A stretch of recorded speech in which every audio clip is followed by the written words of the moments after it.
Audit and Finance Committee to order, please. So you're not aware of that? March 28th, Wednesday. Majority leaders here. Thank you. Since I'm going to be here, I'll read this big 40 pages. People here. Warm. Okay. All right. Mr. Dawson? I have a motion to approve the previous meeting minutes, please. Clay, who's seconding it, Mr. Joyce, thank you. All those in favor? Opposed? Unanimous. I think we want to call agenda out of order here for item number 15, the controller.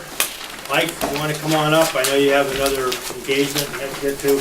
Thank you, Mr. Chairman. Thank you, members.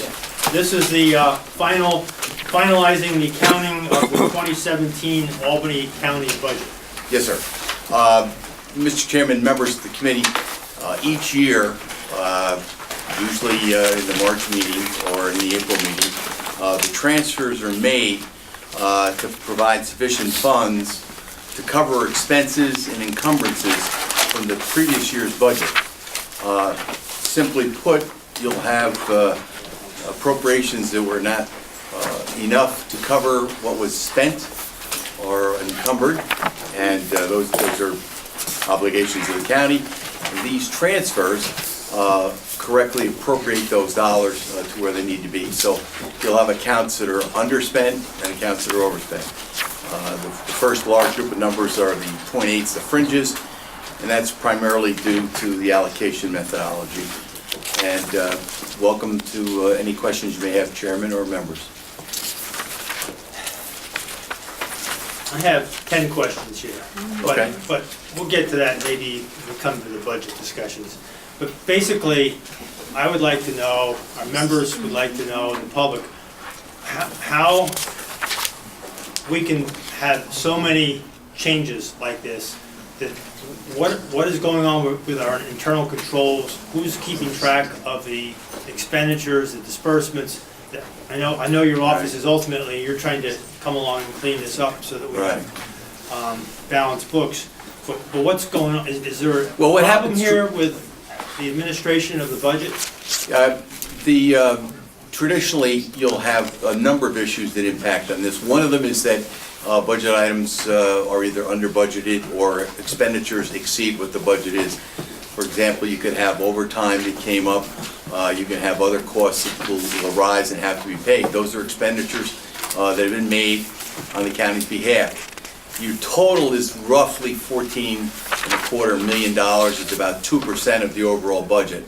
I think sometimes when you look at the fringe numbers or the numbers that DMB gets from HR, it could be their allocation is not Well, I know we have to make corrections. Yeah, you know, and those corrections. And we do as the year goes on. We have Right. some on the agenda tonight. Correct.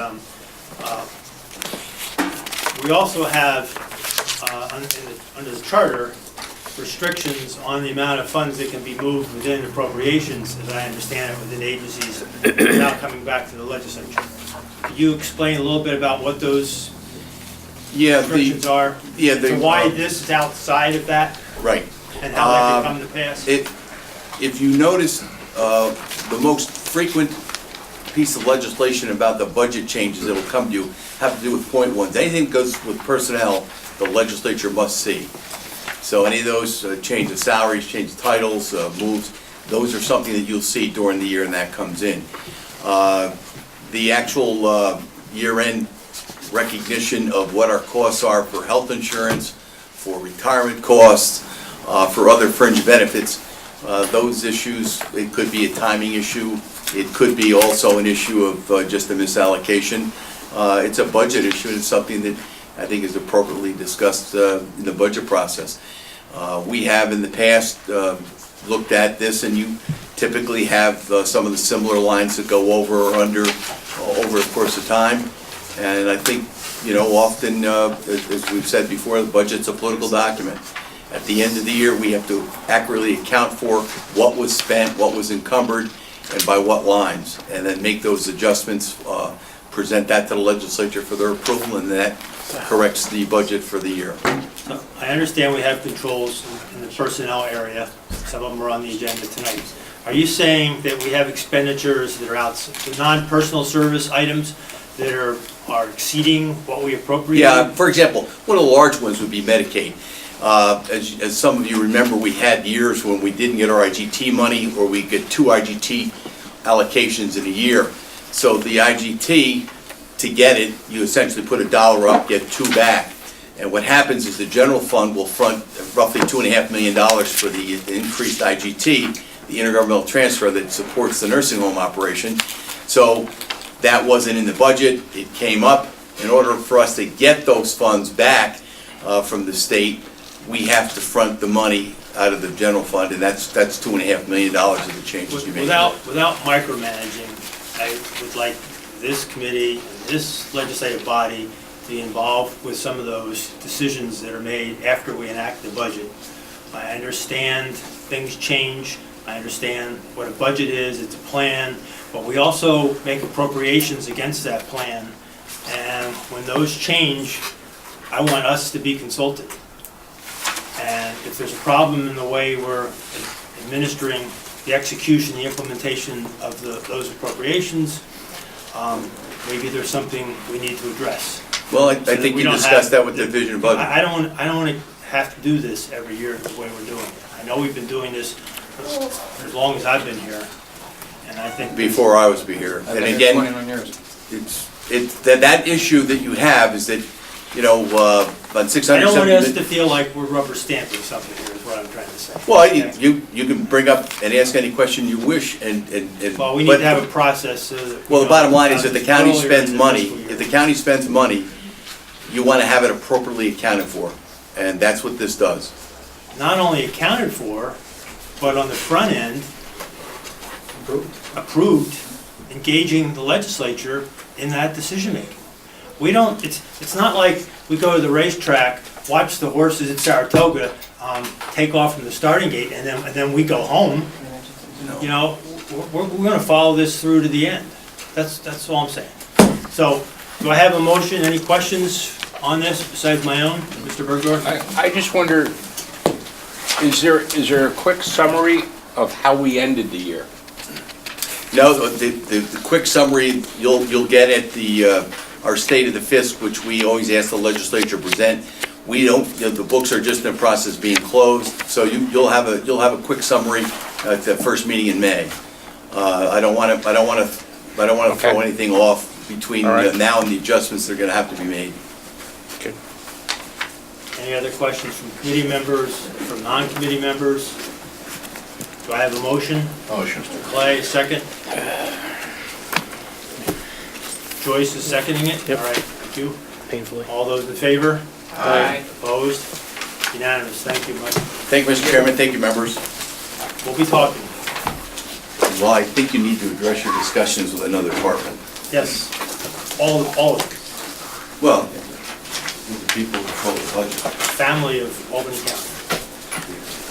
All right, so we jumping back to, the first item is being related.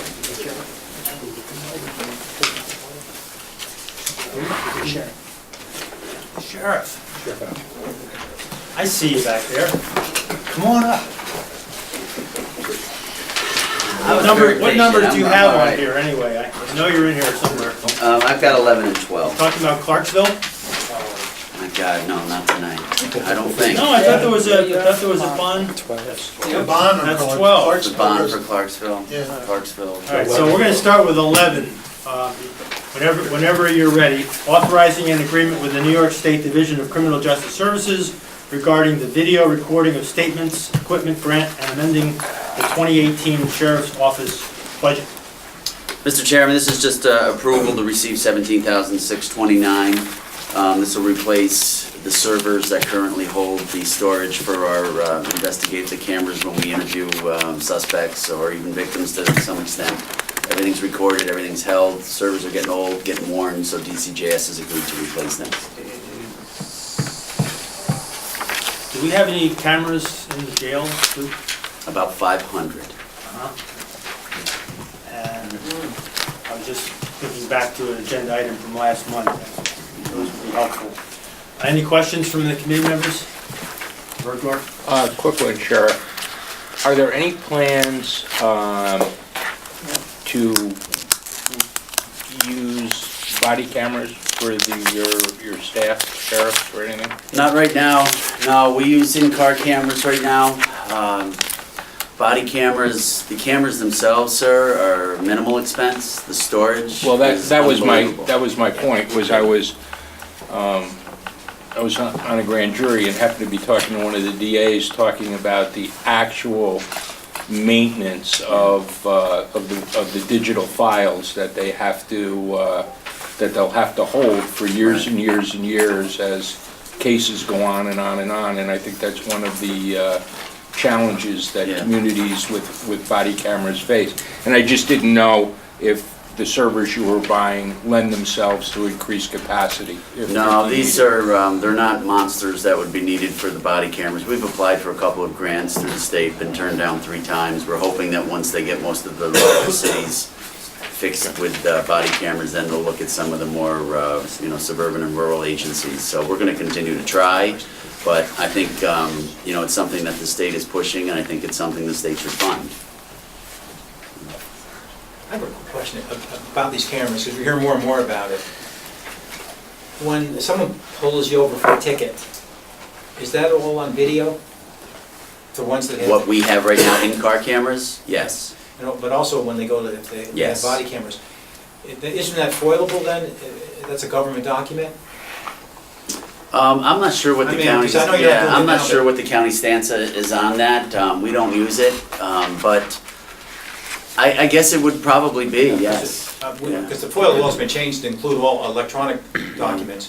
So that means any citizen who got pulled over for a ticket could see that video on the internet. That's one of the concerns I have, because I believe that is foilable, and therefore if it's foilable, anybody can get their hands on it and post it on Facebook. Something to think about. I think there's a lot of legalities that haven't been tested yet regarding Yeah. them. Yeah. Can I just? Any other questions? Yeah, just on that though. Now, as far as those, the cameras are concerned, now, how long is that held? It depends on each agency policy. The in-car cameras for us, if it's a crime, it's held indefinitely. That's what eats up your storage. Other than that, it's usually 90 days. So, as far as something being foilable, are those? I think there have been some opinions where they have been foilable unless the municipality or the person says it's part of an ongoing Yeah. legal investigation, in which case it's not subject to FOIL. Yeah, I don't think so. Any other questions? Motion to approve? Bergdorf, second, Mr. Joyce, I'll get to you on next time. All those in favor? Aye. Opposed? Carries unanimous. Now we're moving on to number 12. This is a bond resolution for the Clarksville Public Safety Building Project. Mr. Chairman, we're probably at least several months away from this, but after conferring with the county comptroller, he suggested we bring it up and get it in, get it on the legislative agenda. It's $2.5 million bond for Clarksville, the renovations, upgrading. The structural should be done within the next 10 to 12 days. That'll be the final piece. The seeker was done this evening. After that, we have jumped through just about every hoop necessary, so we'll be looking for the bond. Speaking of hoops, where do you stand with the Bethlehem Central School District? This home they're- area. At this point right now, they're waiting on us, and we Waiting help. on, They're waiting on us to finish the structural, and then Okay. we're ready for closing after probably 30, 40 days. has the school district approved the sale? Did that finally happen? School districts approved everything. Everything's We wanted in. that first. Okay. So actually, as I was sitting here, the updated title search came in. Okay. That's clean. Structural bid closed last week. It's being awarded, the contract is, I'm told, gonna be worked on first thing tomorrow morning, so we expect that to be done expeditiously. Seeker's done tonight. We should be good to go finally. What in-kind services are you going to be providing in that area? We have been for the last 5 years, for the month, the middle of May to graduation night, we provide security at the school after some pranks were pulled a number of years ago. So we provide security for 30 days a year, 8 hours a day, not all day. Okay, one more thing, so for the public who's watching, can you just explain the importance of this facility for your operations? Well, this is our home base. We started leasing this probably 60-some months ago at this point, and all of our operations, our primary operations, our law enforcement for the Hill Towns, our criminal investigative unit, our stop DWI unit, our fire coordinator's office. It is the hub for the emergency operations center for the county. We have backup power there. And on top of all of the services, of course, our advanced life support and ambulances run out of there. But on top of that, it's an ideal building for the community. It's a great community resource. We have kids in the gym. We have AAU karate being done in the gym. We have kids coming out and playing in the playground. It's a great place. What a safer place to go to than a police station. And I think that we've established a great relationship with the neighbors. I know some people are very bitter over the way this went down with the school, but that has no reflection on the sheriff's office. So I think it's an ideal location for us. I'll be quite honest with you, it's probably not the best economic move, but it's a great move when it comes to the community and serving the people that we have to out in the Hill Towns and surrounding areas. Thank you. Any questions? Yeah, Mr. Chairman, thank you. This bond is for $2.5 million, but there's also in the capital plan $2.2 million for the same building, Sheriff? It should be, the number should be the same. The garage is going to be removed. The garage, we have authorization from the Department of Justice to use asset forfeiture. So this number is a relative guesstimate on the high end. So we can subtract the garage. We've got approval. Normally, asset forfeiture cannot be used for bricks and mortar projects, but since they've allowed us to purchase some equipment with that asset forfeiture, we kind of said, don't you think it should be protected? So they're going to allow us to do this one-time purchase or building of a garage. But the 2.3 and the 2.4, I'll have to check with, I'd probably have to talk to Mike. These two are not added together, these are No, the same item. they're the same item, yes. It's just a little unclear what the precise number is. Right, exactly. And with the lease arrangement, how are we doing financially? Because you mentioned that it might not be the greatest financial deal. How much is the lease per year, and how much will we save? Right now, we're about $60,000 a year. I believe we're purchasing this building for about $198,000 plus our in-kind services for the next few years. When I say that, what I mean is you could probably go out and build a new police station for $5 or $6 million. It would be much smaller. What I'm talking about with this building is it's large, and I think that once we get out there, I think there's a lot of possibilities for hopefully other services to be out there to serve the Hill Towns better. You know, those folks, a lot of those folks, I've said this many times, don't want to come down to Albany. And I think that if we bring some of the services to them, I think that, you know, I think we can help people a lot more. Motion to approve. Motion move. Mr. Joyce, second Wanda. All those in favor? Opposed? Aye. Unanimous. Thank you, Sheriff. Thank you for having me. Thanks for taking me out of line, too.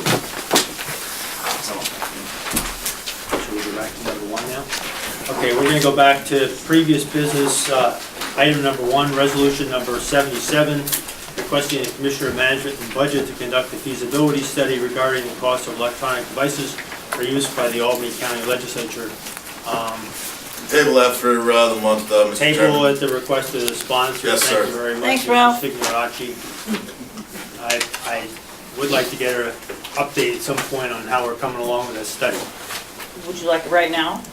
Ms. Lakakis, would you like to care to? Mr. Grimm, do you want me to? Oh, go ahead, Len, yeah. Okay, we've We have been working with two the co-chairs of, what is the name of your task force? Modernization Task Force. Oh, I Okay. love it, I love it. Thank you. We have been working with the executive staff to look at what, they have purchased a program called Granicus that really suits their needs for the RLA process from all the different departments. It's a piece of software that brings it all the way through to the point at which we get it. And then, so we've looked at we're looking at, we met with Granicus 2 or 3 times to see what they have for our end of the process. And it would be a seamless transition from the beginning of the RLA till when it comes to law. It's very easy to use, it's very flexible, it's very, you can make it to exactly what we need, use our terminology that we use for things. It could tell you, like, you could click on something and see how somebody voted. You can see what the results of the vote were right there in the minutes. The minutes, it can be time-stamped eventually if we get a video package to go with it. So it has a lot of possible superior, it's going to save a lot of time, it's going to be very simple.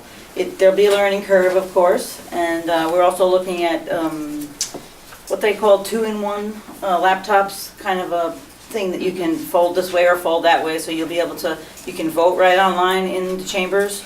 You can take it to your meetings and you can make notes on it with a stylus or with a keyboard. Like I said, it's going to really make our life a lot easier, and it'll be a little bigger than yours, I think, if we decide to go with that, but we're collecting the cost and So it'll make our lives easier, but the public will also be able to follow what we're doing better. Yes, exactly, absolutely. So it's a win-win. Yes, So how about the cost? Have you started to come up with any numbers yet? We have some numbers, and some of them are, yes, we have one more meeting on Friday, and we think we'll have something for you probably next week. So, Just that, one of the main focuses is the ability of the citizen to follow what we do. And the search capability, to be able to type in, something you're looking for and find it instantly. well, I think you mentioned the voting. Okay. Yep. The voting, who sponsored the bill, what happened to the bill, the ability to follow a bill through its history, right from. So if you typed in styrofoam, it would come up like when it was put up the first time, what happened, all the detail about it, who voted how. It's a perfect opportunity for me to get my plug in for everybody doing fiscal impact statements. That's right. Start to be requiring. So those will be there as well. Yeah. Okay. And one of the big things, we're really talking about ease of use. We understand that if people are not comfortable with them, then computers and software aren't really that useful. We're really trying to make it improve the ease of use as best we can. We do have some, the administration is using Granicus, and they're pretty happy. Are you bringing in Mr. Signoracci on this as well? Is he talking with you? He hasn't really been talking to me yet, but he's waiting to hear what we have to say. All right, I just wanted to thank you very much for that impromptu briefing. Ralph, That's being first, laid aside at the yes. request of sponsor, Mr. Signoracci. Number 2, resolution number 79, requiring contractors and subcontractors on Albany County construction projects of $100,000 or more to provide apprenticeship training programs. Mr. Signoracci, tabling, outlining it? Table round? Yes, please. Thank you. Okay, tabled at the request of the co-sponsors. Moving to current business, number 3, resolution number 127, the public hearing on proposed local law fee for 2018. I wish on our agenda we would provide the public and our members a little more clarification about what that is. If we could just have like a short title so that we know that we're talking about precious, whatever. Okay, just call it tobacco or whatever it is. Yeah, can I just add that, Yeah. Mr. Chairman? When we're searching for titles, that's very important. So in terms of, because if we input and we're not really good at putting titles in there, it's going to be harder to find. So that has ramifications for search capability too. We really have a clear title. That'd be helpful. What do you call it, a slug? The news business calls it the slug. It's Slug. 2 or 3 words on the assignment board. So this would be pawn shop or Precious metal exchange. precious metal exchange. Okay.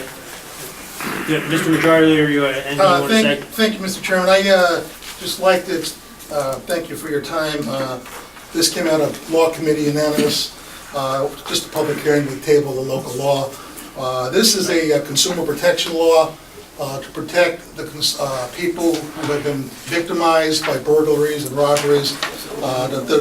The whole crux of the local law is the 10-day hold, so that the precious dealer hold the products for 10 days to give law enforcement time to investigate it and to see if they can recover and recoup the stolen merchandise.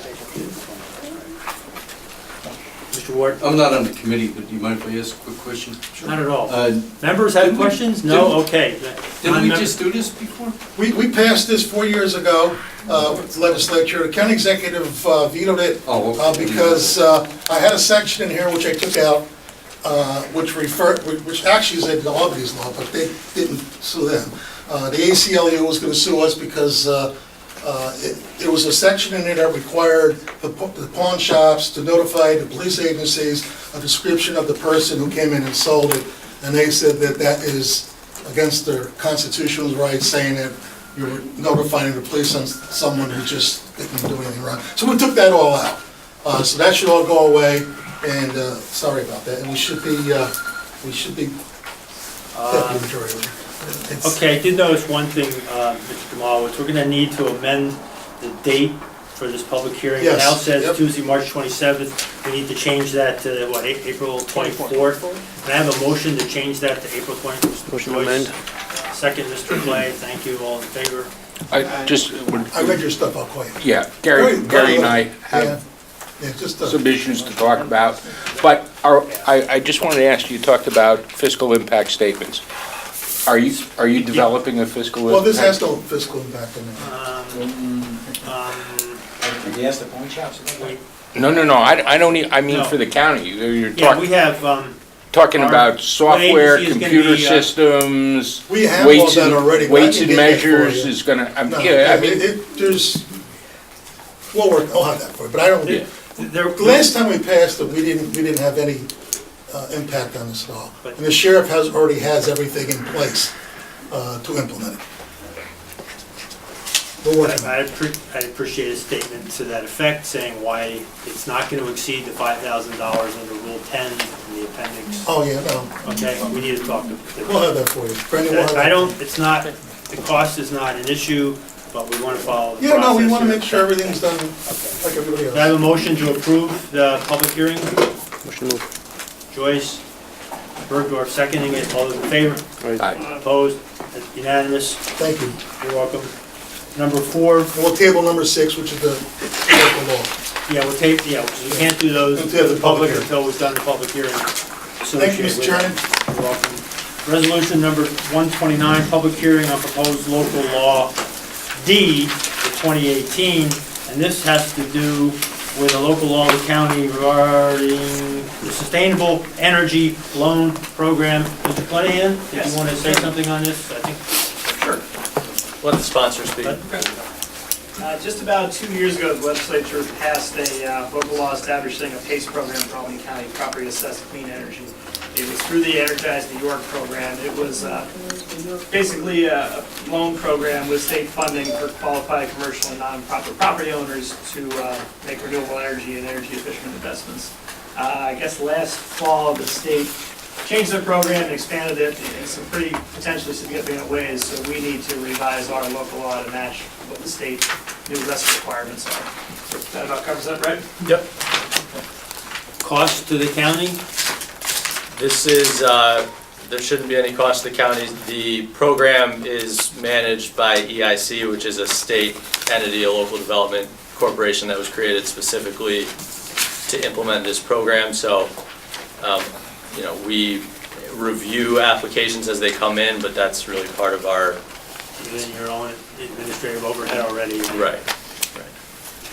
And there were no budget impacts before, and the changes per the state this time really just affect or expand the number of potential projects, potential applicants, so we shouldn't have any. So there's no financial exposure to the county?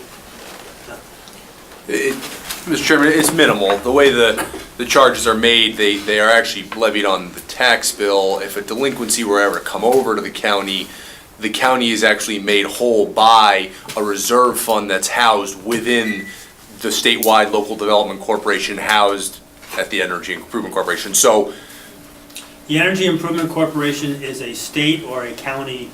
it is originally a county local development That's right. corporation that had its authorizing authority expanded to the state, Oh, if that makes any sense, which is why it's run this way. It's a little, Albany County was Wonky. a model for a statewide program? well, it was started in Westchester This- County, yeah, so this yeah. Really, we're following them. I wish I could take credit, but no. And So- the only thing I would add is, in addition to that, fund on the back end. There are high standards in the program for lending, so they make sure they look back at least 7 years to make sure there's no bankruptcy in the history of the property, and also make sure that they're current on their recent payments. When we implemented this originally, we expanded to make sure that any property within Albany County that is owned by the applicant does not, is current on their taxes, to make sure they're good. Okay, we're gonna have a public hearing on this, we'll explain further, but can you just give a quick statement on what the benefit of this is? I'll let you do it instead of the sponsor. Sure, so it's an What additional. are we getting in Albany County for doing this program? It makes it easier for commercial entities and nonprofit entities to make energy efficiency and renewable energy upgrades to their facilities. We save money and good Yeah, there's, energy and- yeah, exactly. In order for a project to be approved, it has to basically save more money than it costs to do the project. Is there a So- payback period that we're talking about in general, or does it vary by the technology? It all depends on the project. The most recent project that was completed is a 5-year payback. Or sorry, the payment is made in 5 years. Do you have a concrete example of a Of a project? Yeah, of a project? Yeah, and I can actually pass around the Shaker Point, which is a retirement community, So that would be a not-for-profit? yes. Okay. They did a lighting upgrade, which they were financed $163,000, term of 5 years, and they're paying $36,000 per year on their tax bill for the next 5 years to repay that project. And I'm more than happy to pass this little one-pager around if.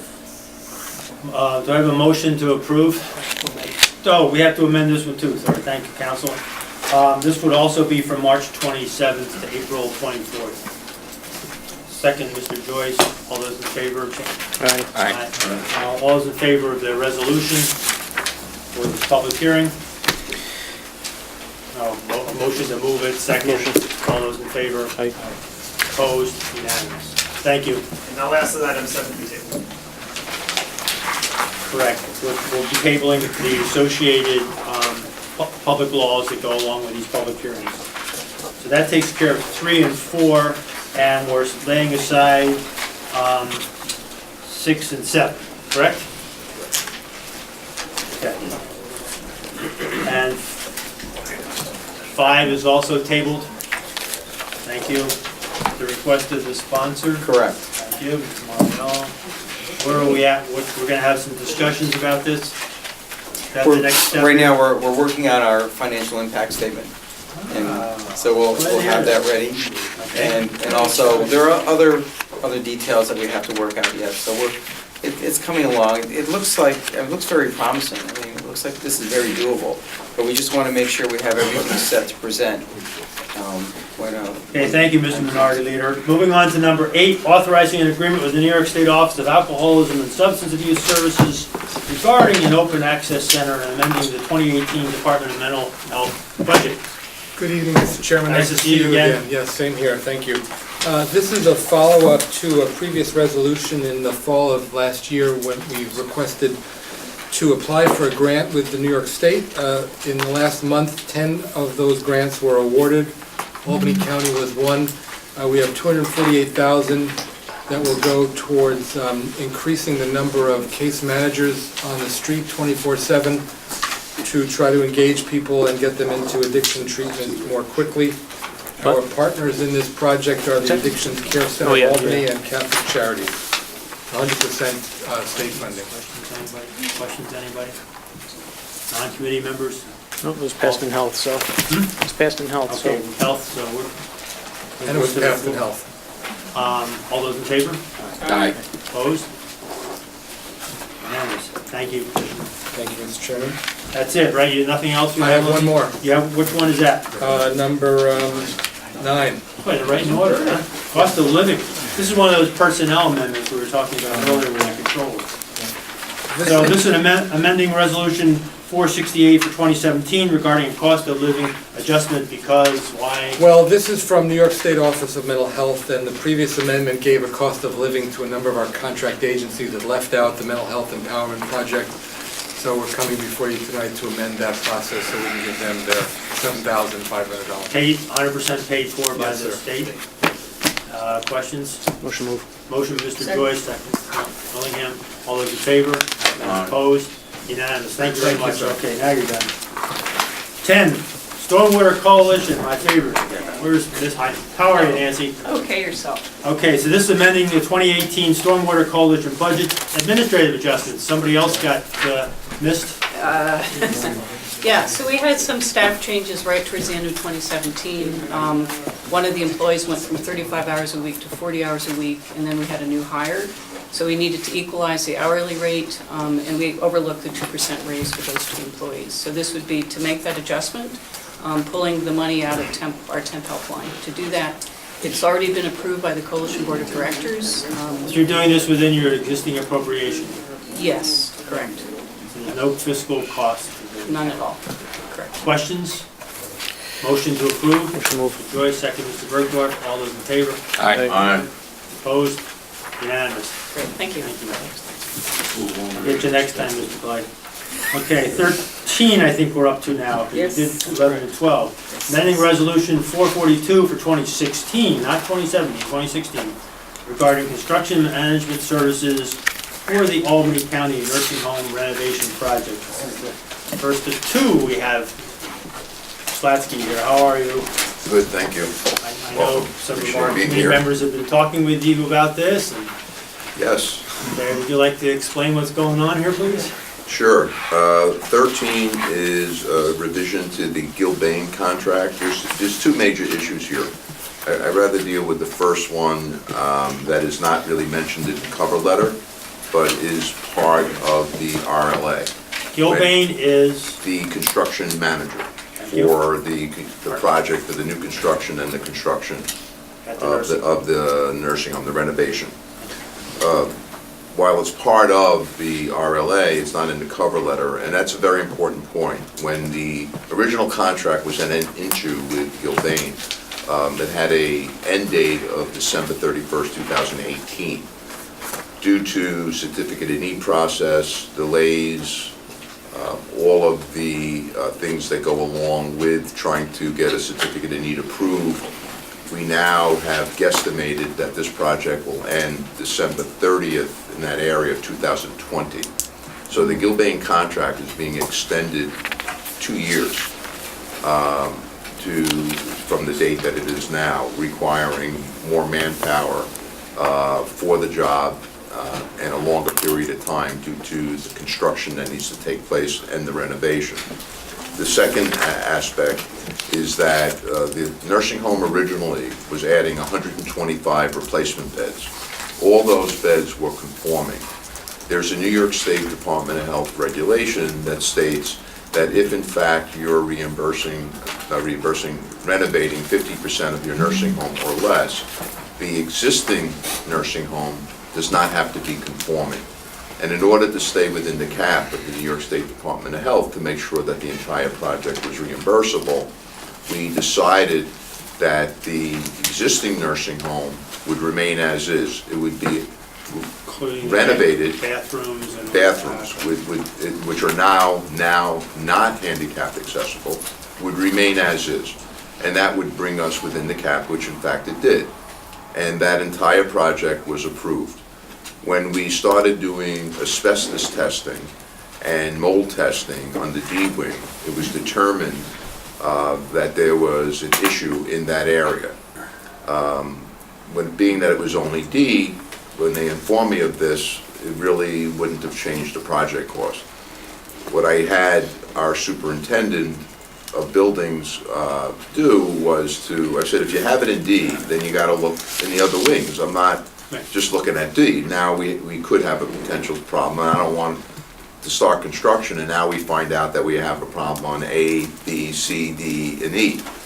So they did the testing, and in fact, we have a problem on D and F, and those wings have been closed for a decade. So we went back to the health department and spoke to the health department about the renovation and what the problem was. And they said, well, tell us specifically what's wrong and then come back. So when we looked at what needed to be done, we realized that there's a shower room, a toilet, 2 sinks, and then the window. And that entire center had to be taken out on D, E, and F. A, B, and C are fine. They're the ones that And they're occupied now. And they are occupied now. So, once we realized that the center wall had to be taken out, and that's where the bathrooms are, it made like no sense to me to put the bathrooms back the way they were, even though that would have been totally acceptable by the New York State Department of Health, because it met the requirements and the standard of 50%. But if you took down the entire center wall, wouldn't it make sense now that you put it back up to make it handicapped accessible? You have the whole wall now, and the whole bathroom and shower room out. So, and I said if you're doing D, E, and F, it makes even more sense to do A, B, and C when we get over there. So now, we're doing A through F, but who's gonna pay for it? We couldn't pay for it, and if the health department didn't agree to pay for it, then we weren't going to do it. We would have went back to the original plan and let them be bathrooms and shower rooms, but not handicapped accessible. So we went to the health department again, and I said, what do? We don't want to go back to the Public Health Council. They went to the head of the New York State Department of Health, person in charge of this, and he said, we're going to allow you to modify your CON. It's unusual that we allow people to do this, but we understand the situation. We spoke to Udo, who's their architectural person, and tell us what it's going to cost, and then we'll make that decision. We found out the cost, which is one of the reasons for this increase in price of the project manager, because it'd be a longer time of construction and more people on the job. And after we found out the cost, we modified our CON, submitted it. The health department reviewed it, and literally within 2.5 weeks, I mean, couldn't even be more than 3 weeks, tops, they sent us back a letter improving the entire project at $67 million in full, 100% reimbursable. So we were very pleased to hear that, and that dollar amount includes, that $67 million, includes the addition to Gilbane, the construction manor, of this additional cost for the 2 years and the additional work required, but that his additional work is really the 2 years. It's taking the project further out and people on the job. And that's relative to the next number, 14, which we'll get into after. And that's why there's an increased project cost, and that project cost, while there is an increase, it is part of the amount of money approved by the New York State Department of Health. So what is the total project cost now as if we modify this? The total exact project cost approved by the New York State Department of Health. 67. I have it right here. Just so we have a record of this.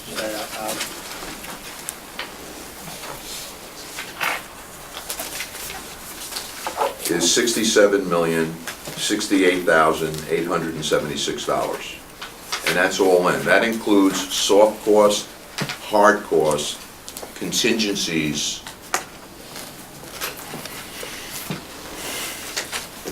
Questions, Mr. Bergdorf? No, I thank Larry for I had an opportunity to talk with him a bit before.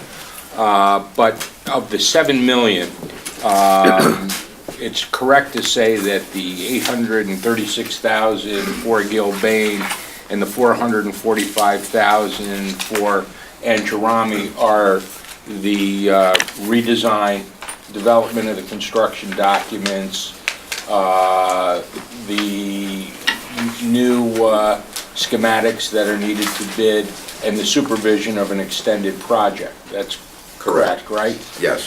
So the rest of the $7 million is about $5.3 million. That will be, those costs will be part of the competitive bids that you have out on the street? Yes. Could you explain to people what's Well, happening? around a week and a half ago, we sent out the RFP, and by the way, all of the drawings that went out are consistent with the renovation and making the building 100% compliant. And it's not only resident bathrooms that are going to be compliant now, it's staff bathrooms as well. The entire facility will be handicap compliant. And all of these new drawings that had to be revised are part of the RFP and will be answered to by those who respond. So that was all, additional $7 million to do all of that, is that including? Supervision and the anticipated, obviously the architect and the engineer have come up with some construction estimates for what the cost of the... These are all estimates. Yeah, they're all estimates. Now, it goes out to bid, and they'll get hard numbers, which will come back to Gilbane. Yeah, when the hard numbers come back, they do go through Gilbane. I'm not part of the award committee, but there will be an award committee. That will be the recommendation, and then, of course, we come back here for approval. But people should realize that we have, what, how much do we have? Our plan was to bond $60 million? Right now, we have $61,450,000 in the total bond. We only borrowed so far that we have in the bank $20 million. We've spent around a little less than $5 million, or around $5 million. Around $3 million of that $5 million, we're already getting reimbursed in capital because it's outside of the certificate of need, such as our elevators, alarm system, the roof. All of these items have been spent, and part of which are being reimbursed through capital. The items that were spent this year, meaning like the elevator and part of last year, will be put into the capital component outside of the certificate of need, outside of the $67 million, and be reimbursed separately. So eventually, we're gonna have to backfill those items, add it to the $7 million, come back with a new capital plan, all right, for approximately $10 million. And again, this is not a change order for $10 million, which a lot of people don't like those words, change order. This is not a change order. We haven't even started the project yet. These are things that are coming up prior to. So we're well aware of what's going on. It's part of the RFP and part of the contingencies. So we're gonna need an amendment for $10 million. Eventually, there'll be a capital plan request for $10 million to complete this project, all of which is part of the $67 million and reimbursable. Eventually, meaning what year? This year. It'll be, we'll put it in for this year for the capital plan of 2019.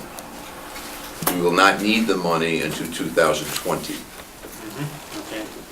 I mean, the good news is, in the parlance of construction, you have unforeseen conditions, the mold and the asbestos, which causes greater construction.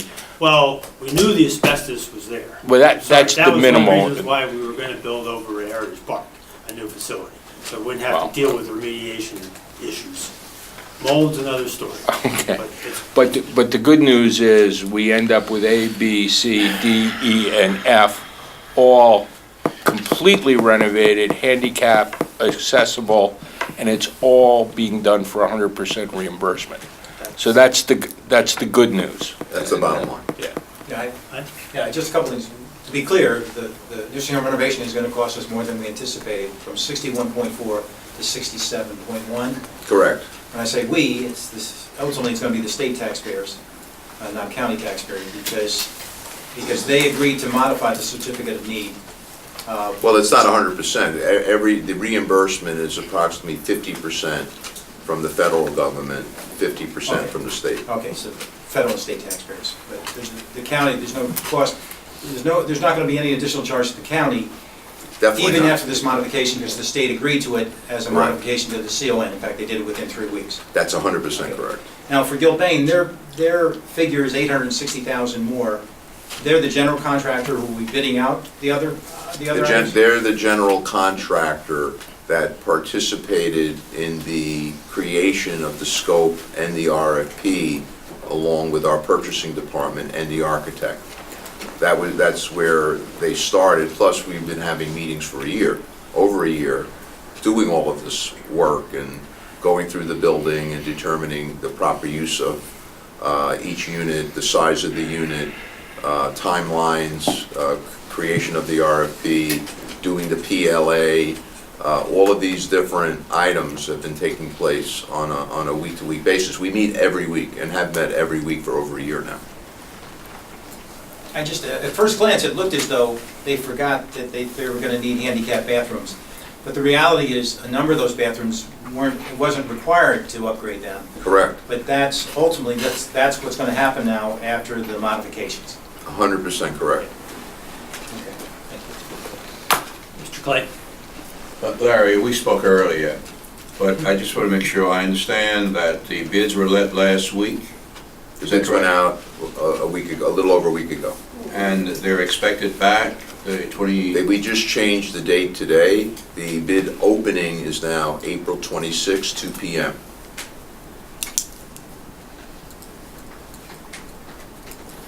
Okay, and I know you don't have the information in regards to the M's and W's. They did the walkthrough. So who would have that information? The people who have bid on the project, Karen Stone would have that information. Karen Stone. Okay. Thank you, Larry. Any other? I'm really trying to understand this. When, is it Gilbane that has the, I'm trying to look at this from the perspective that whoever started out with this bid a certain amount of money and they won over other folks that bid? Gilbane received the award and ultimately the contract through the RFP process, correct? Okay. So I guess where I'm confused at is, how much more money is this now? The exact amount, The resolutions that we're doing don't deal with the cost of the actual renovations. We're talking about the general contractor. this is his contract, I'm sorry. So we have the two of them. One of them is for $836,000, right? Correct. Yeah. And that's the one we're talking about right now. Correct. And the next one And is... the next one is the architect, and that was for four something? 445,000. Okay, so whether it's Gilbane or the other one, it started out, other people bid too, is that correct? Yes. Okay, so I guess my question, and maybe I'm not up to speed on all of this, okay? But if they bid a certain amount, I'd like to almost know, well, what did the other ones bid? Did they bid more that they lost? And now are they up to what the other ones bid? Question. You know, you know. Fair question. No, it is a fair question, but everything has changed. The original contract, and that's why I said that first, because I think it's a very important part of this additional money, that the original contract that was awarded to Gilbane and the RFP was written where it expired December 31st, 2018. So when he gave the numbers of what it would cost Gilbane to have staff, to have people available to work on the project, he gave a number that was only through December 31st, 2018. This project isn't going to end until December 31st, 2020, probably. And therefore, there's an additional 2 years beyond the existing contract that's being modified to have the same construction manager on board. And so, is there a certain amount that we're not going to go over?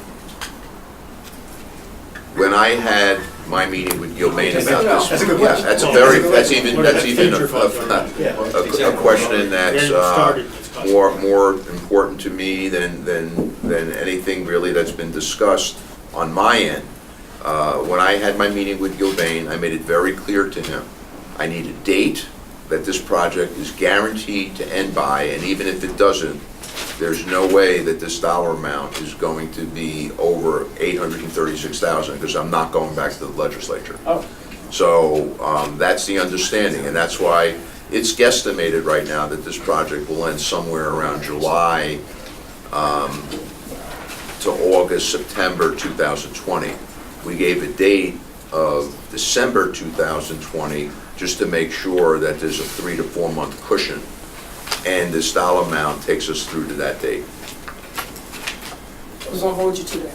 Yes, you have to.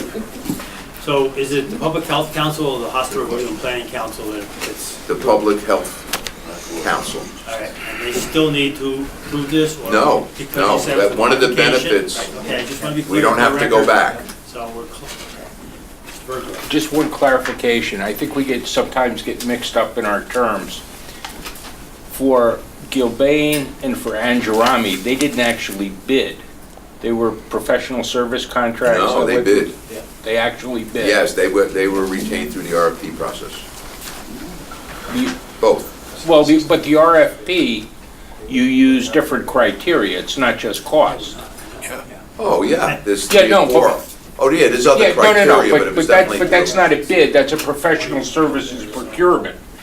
And when you hire someone on a professional services procurement, and you give them a job, which is, we want you to do this in this section of the nursing home, and this in that section of the nursing home, and they give you a price on that, and then when you come back due to investigation and unforeseen conditions, and the scope of the project actually changes. There's a program change here.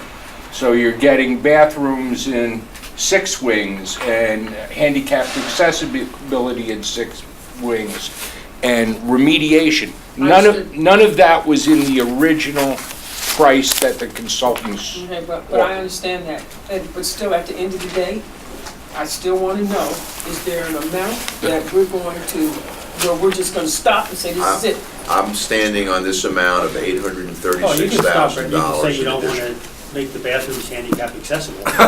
You know, that's not my point. I'm not joking. Well, but So- there'll be many other good things that have come along, I'm sure. Don't say. One thing that I think, it's, not to belabor any of this, but by allowing us to do this in You've been 2 belaboring it stages. since 2000, about, Yeah, when I yeah. first came. I know. Yeah. No, 1990. By doing this in 2 steps with the New York State Department of Health, we were able to get the older section totally renovated to be compliant, just like a brand-new nursing home, so everything is identical.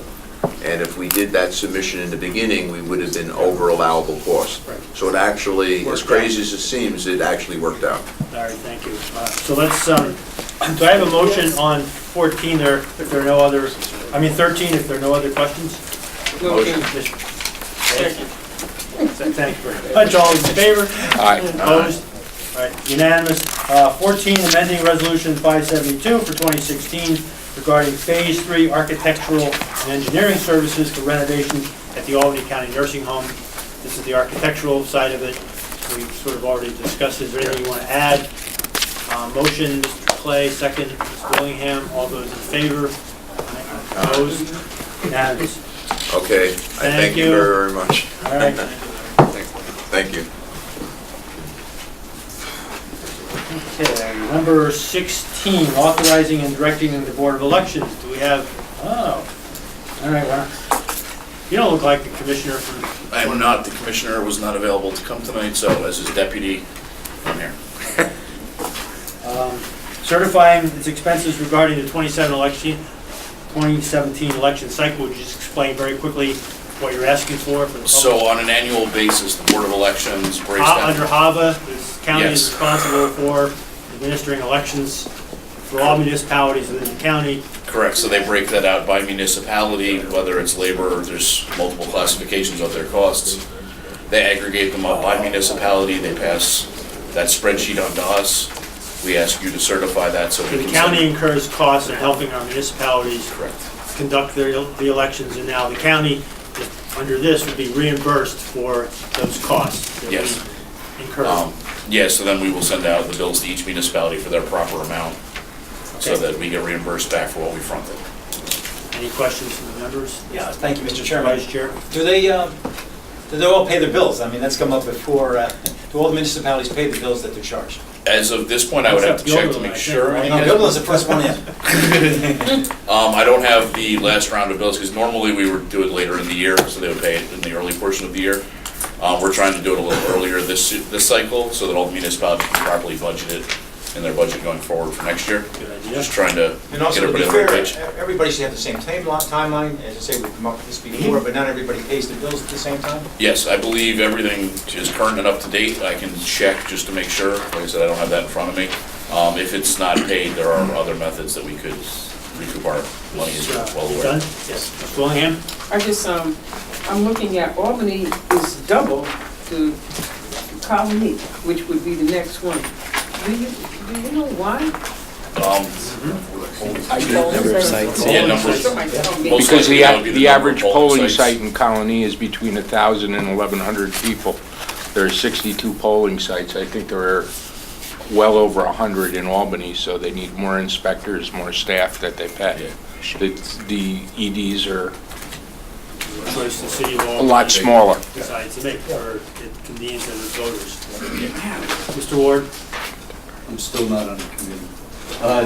No, I would be very interested in seeing who does pay and who doesn't. I think as a whole legislature, we want to see that it's possible to get that breakdown. Yeah, I can provide that breakdown. I'll send it to both council's offices. I understand, Mr. The Chairman, breakdown when each that municipality paid their last set of bills. Is that what you're looking for?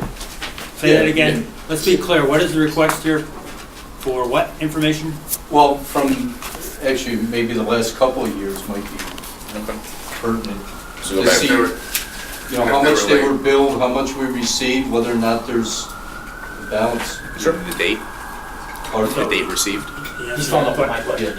Yeah. Well, there's also an additional nuance. I was under the impression that some people didn't pay and they took it out of their sales tax revenue in April. That's correct.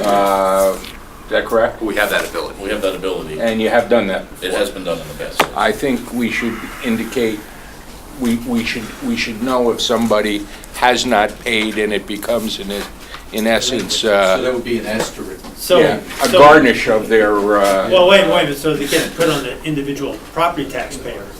no, what happens is when the county sends sales tax to the towns at the end of a quarter, they say, here's your sales tax, and oh, by the way, you never paid me for the election charge back. So we take it back, so in essence, the municipality doesn't pay. Yeah. And that has been done in the past. I can include that. Yeah, but in order to make up for that. Why would anybody pay on time? We had a power plant, definitely. Why would you? Any other questions? So just to you're clear clarify, on the 3 years. documentation that you're gonna, last 2 years, 2 years, right? okay. Last 2 fiscal years. Who, by municipality, if they paid directly or indirectly, Okay. right? When they paid, when they were billed, when they paid, or when it You was said you were billing later in extracted. the year. When did you used to bill? Going from memory, I believe in the last couple of years, these were certified probably in September. I remember it being later. And we would send the bill saying, pay by the end of the year, I believe it So by was. accelerating it to now, when are you actually gonna, so have the municipalities seen this billing yet? No, they have not, none of them have received these So, numbers to my They're not gonna get knowledge. till like probably April, they'll have it, and then their budget process is when? Same as ours? Depends on the municipality. Not all of them are on So calendar. may or may not help them with their budget. We've had, in the past, certain municipalities that have earlier cycles have reached out directly to me to get the numbers. One specifically even before certification, just because we can usually at least give them an estimate. So, Questions? Motion? Motion moved. Berger, second, Dean Joyce, all those in favor? Opposed?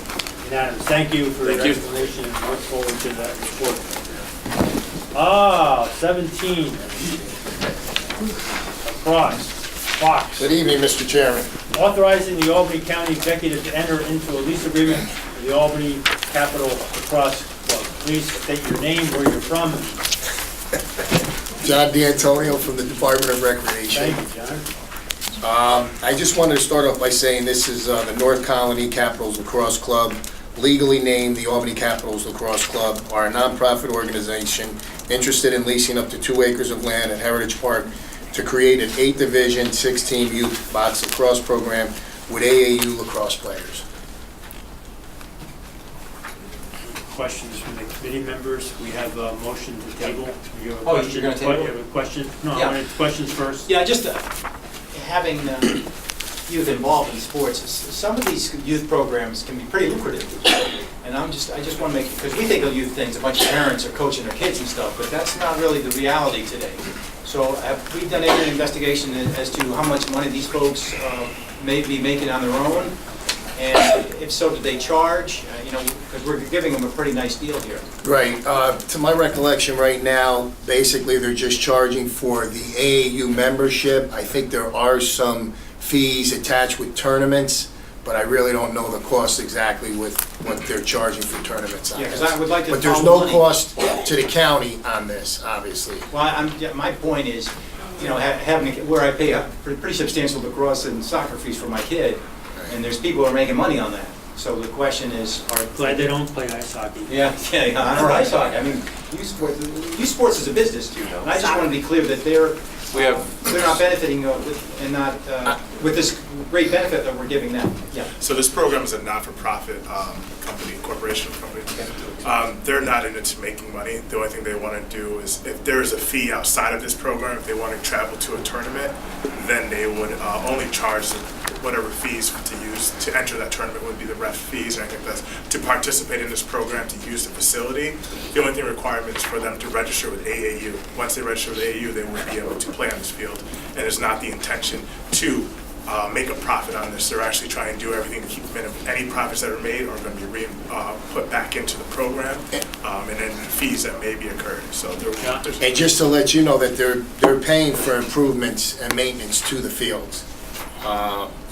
Box walls, they're putting up sheds and bleachers, so they'll be incurring that cost, and that will be no cost to the county. Just if there's a record of compensation for the officers, I'd like to see that. It may be nothing, and to them, God bless them if that's the case, but that would be I don't useful. think there is. yeah, currently they're only using volunteer coaches. They're all volunteers? All volunteer coaches on that. Mr. Bergdorf? I had an opportunity to meet with the people that run the program. Yeah. And their registration fees are $250 for a year. So it's relatively minimal compared to, I thought the only charges were for tournaments. no, there is a registration fee, but it's not like you're joining one of the premier soccer or lacrosse or baseball leagues where you're spending $1,500 or whatever. In addition, they have secured, I think, $150,000 grant, George? Yeah, $150,000 grant for the turf to put in. And they have volunteers to do the sub-base for the turf, and they've actually paid for their own walls.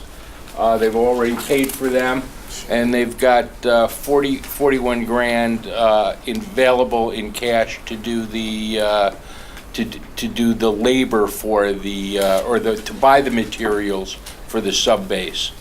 So they also, while the name says North Colony, it's really it's a regional team. So it's not anybody, just no, it could be Guilderland, it could be Albany, it can be anywhere. Schenectady? Actually, they're housed in Niskayuna right now. So the Albany kids are playing in Niskayuna, on Niskayuna-owned land right now. But it's kind of like the South Troy Dodgers, and you say to yourself, well, that's from South Troy, but there are 3 kids from South Troy and kids from North Colony and Albany and Averill Park, et cetera. From all over So it's really, this is the preeminent lacrosse program, and they're looking to run 10. Box. Yeah, they're looking to run 10 different age levels through here, through one field. So it's actually, and it's all done with volunteers. Any other questions from committee members, Ms. Willingham? Then All right. Mr. Ward, I believe you have a question? Go ahead. Go ahead, You're on the Ron. committee, Oh, oh, wait. So, where are these kids coming from? They're eligible from all over the county. There's no restrictions on that. It's countywide. Okay, so it says North Colony Capitals Lacrosse Club. That's just the name of that. Housed in this unit right now. Housed in Schenectady. Schenectady, okay. And so, how many kids would be served by this? We're not sure about the exact numbers, that also depends on Registration. All right, and so, I've been around a few minutes. So Heritage Park,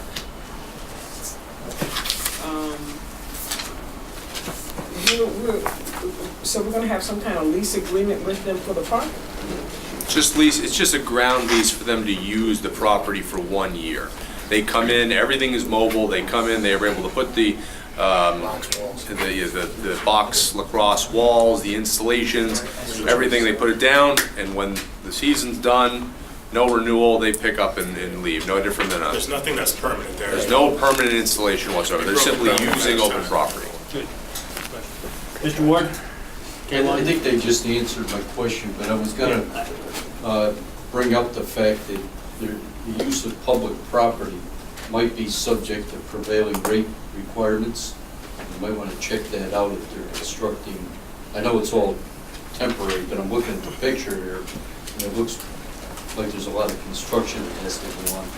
So you might want to look into that before you get in. Many of the panels are just snap-on panels. Yeah. It's just a net that hooks up into the back. I know a local municipality that got banged pretty good from a nonprofit youth sports group came in and built a concession stand, and were hit pretty hard by the regulators.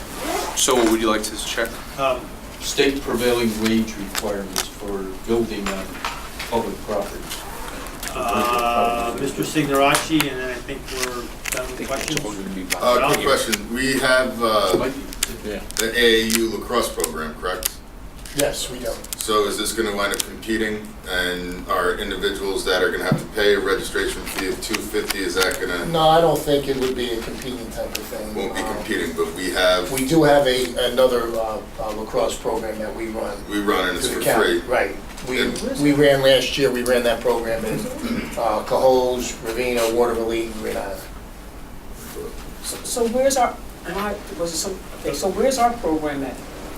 We ran our lacrosse program last year in Cohoes, Green Island, Waterville, and Ravenna. And it's not box lacrosse. It's not box lacrosse. Okay. And so I heard all these, so where's the city of Albany at in all of this? Oh, boy.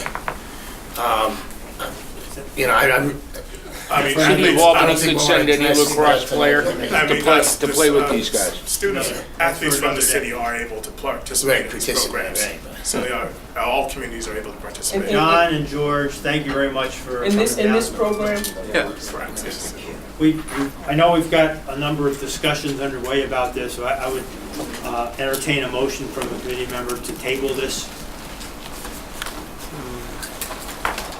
I have a motion. Motion table. Mr. Joyce, second. Second. Lehan, all those in favor of tabling? All those in favor of tabling? Aye. 1, 2. What are we, Seconded. Oh. Go ahead. There's a motion to table. Oh, motion to table? To table this for 1 month. To table it for 1 month. To table for 1 month. Table it for 1 month. Trying to work out. Will that be crossing at each other? Yes. Why? With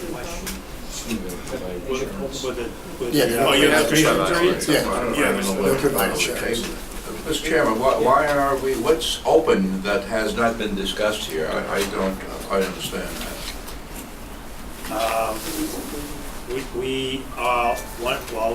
The lease agreement, I understand that you're talking now just about ground lease? It would be a minimal lease that just allows them use of the property. They would be required to provide all of the requisite insurance forms and documents and all that stuff. You can move ahead with clarifying all that for us. And we also wanted to take a look at the general plan of what we're doing out there with Heritage Park, with the ice arena, the whole airport economic development out there. So there's another prong to this. We have an economic development committee that wants to take a look at this. And the more questions members have, the more questions we seem to have. So without prejudice, we want to delay this for 1 month since July? July to what? October. So there's we're not gonna be interfering with registrations and setting this up anyway. We still got snow on the ground out, well, maybe not there, but. We play lacrosse in the snow. Yeah, we- Motion and second. I don't understand why. I'm kind of with you, I don't know. Can I have a vote, understand. please, for those who are in favor of tabling it for 1 month? Can I just ask one question? Yes. I'm sorry. So if we table it for a month, so then May, if we pass it, you get the information that the questions, answer the questions. So if we do this in May, when, April? No, where are we at? Yeah, April. April. It would be finalized Yeah, in then May. May It we would It'll be be finalized. finalized in May and in time for the, Right, because July, they start and, okay. okay. Well, I'm just trying to make sure. I'm sorry, I don't know if the schedule is critical or not. No. I understand that there may be some loose ends. Is it possible that we could, if it turns out that the schedule is dependent upon some earlier action, perhaps we could have This has been around since last August, I believe. well, probably Well, this is somebody a has new to make a request. commitment as This to is a whether new or not request. it's The request was in made Niski last unit year. for the season, or if it's gonna be at Heritage Park. I would also submit that, just to Mr. Bergdorf's question, we don't know, just because we didn't anticipate this, that whether this impacts their grant funding, or if it impacts the ability for them to run programs, Right, because they don't have a there's long more and enough more questions. registration period. So those are two other pieces of food for thought. Well, what I was gonna ask, Mr. Chairman, is instead of tabling it, if we could get the answers to those questions prior to our meeting in April, full meeting, we could have a quick meeting, and if things were resolved, it might be that 2 or 3 weeks was an important Is that the time sense of the period. committee? What, Mr. Clay? I'm sorry, I was Do you not want to table this? No, I don't. Okay. I see no real reason to table it. Ms. Willingham? Well, if there are other members that have questions on this, okay? And you said if we do this in April, we'll be okay. It looks- Well, we're doing it. We think so. Well, see, that's what I was suggesting. I go with Paul's. I'm asking, We could always I vote don't no on know. the ledge meeting. We don't- So with that, so they're looking at their construction company and also their partners, where so the funding that they have, the funding that they may have. yeah, I told you about this, Yes, right? So there is the potential that this could affect their funding. There's a potential that this could affect the funding. Any delays in this on our part could delay their, could affect their funding. All right, Negatively. let's, we have, I want to go along with Mr. Bergdorf's suggestion that maybe we can get some of these questions answered. I know council has questions, that other people have questions. If we can't get those answered by the session date, then the chair could always refer this back to committee. All right? If we don't have answers Okay, to the questions. that's fair enough. But, so right now, then I would, We'll move it out. we'll move it out. I would say without recommendation, without prejudice anyway, and unless you want to move it out favorably, but we still have questions, so I don't see how. I would second it without recommendation. So can I have a motion to table, to send this out of committee without recommendation? We will, and meet before the session starts, after the public hearing, on Monday, April 9th. And if we don't have answers to the questions the council is seeking answers to, then the chair may have to table this. Send it back to committee. Mr. Signorachi? Quick question, I'm just kind of confused. You're going to have a post-public forum meeting? Is it going to be tabled, or are you going to wind up passing it out and then still wind up meeting on it to have a post-public forum meeting? So I think he's right. I think if we pass it out, the chair always has the ability Right, that's mine. to recommit move it back to. it. So we don't, So you're not going to have. you know, so, You were also talking so, about, it's well, up- then we don't need to send it out again, but Yeah. you were talking about having the committee meet, well, so you're. I like the idea of sending it out, and then if it's not right, Fine, let's- recommit it.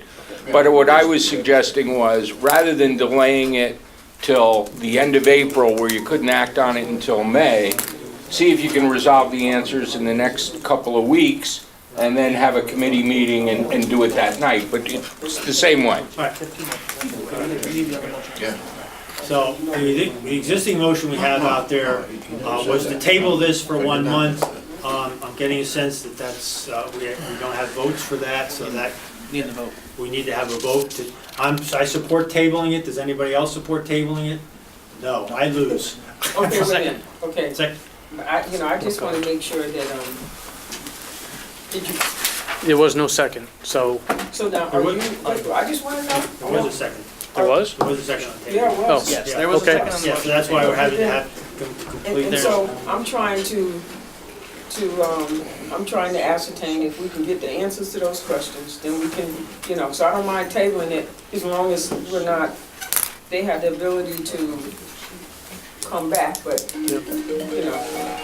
Okay, as a point of clarification, there was a motion on the table, which duly seconded, voted on to table this item for 1 month. The motion has failed. There's a second motion on the table, which was seconded, was put forward and seconded by the vice chair, was to move this item out without recommendation, with the understanding that the chairman can always move the item back to committee if we're not satisfied with the answers. Yeah, that works. That is the current status of what is on the floor All at those this in moment. favor of the second one? Aye.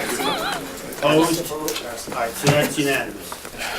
Everybody's clear, the chair will have to get your. Without recommendation. You guys- Mr. Chair? So we're- I would just request if we could get a compiled list of what you need answered, we'll be more than happy to try and answer whatever questions.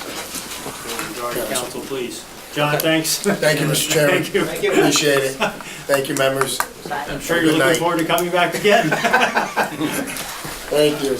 All right, we're up to 18, authorizing the conveyance of various parcels of real property of the Albany County Land Bank Corporation. Mr. Joyce. Motion move. Second. Ms. Bergdorf.